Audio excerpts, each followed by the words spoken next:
திண்டுக்கல்லில் பாஜக பிரமுகர் வெட்டி கொலை செய்யப்பட்ட வழக்கில் இதுவரை 4 பேர் கைது செய்யப்பட்டுள்ளனர்.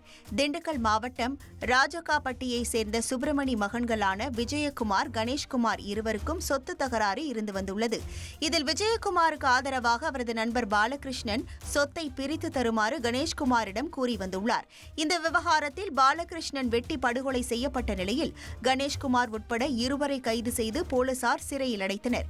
மேலும் இருவர் தாமாக நீதிமன்றத்தில் சரணடைந்த நிலையில் இன்னும் சிலரை போலீசார் தேடி வருகின்றனர்.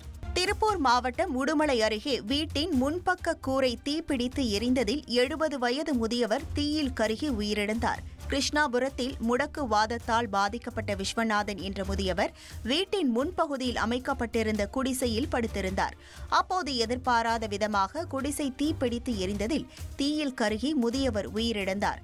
தீயணைப்பு வீரர்கள் தீயை முழுமையாக அணைத்த பிறகு மடத்துக்குளம் போலீசார் முதியவரின் உடலை பிரேத பரிசோதனைக்கு அனுப்பி வைத்து தீ விபத்துக்கான காரணம் குறித்து விசாரித்து வருகின்றனர். மேலூர் அருகே சார்ஜ் போடப்பட்டிருந்த எலக்ட்ரிக் பைக்கின் பேட்டரி திடீரென வெடித்து சிதறியதால் பரபரப்பு ஏற்பட்டது.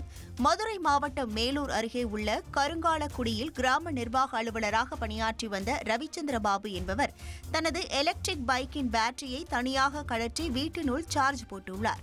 அப்போது எதிர்பாராத விதமாக பேட்டரி தீப்பிடித்து எரிந்ததில் வீடு முழுவதும் தீ பரவி புகை மண்டலமாக காட்சியளித்தது. தகவல் அறிந்து வந்த தீயணைப்புத் துறையினர் நீண்ட நேரமாக போராடி தீயை அணைத்தனர்.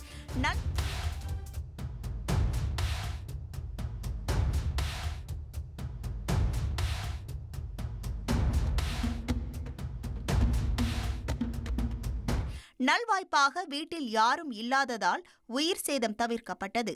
இந்த சம்பவம் குறித்து போலீசார் வழக்கு பதிந்து விசாரணை நடத்தி வருகின்றனர். ட்ரெண்டை ஃப்ரெண்ட் ஆக்கிக்கோங்க. தந்தி டிவியின் சப்ஸ்கிரைபர்ஸ் அண்ட் ஃபாலோவர்ஸ் குடும்பத்துல நீங்களும் இணையுங்க.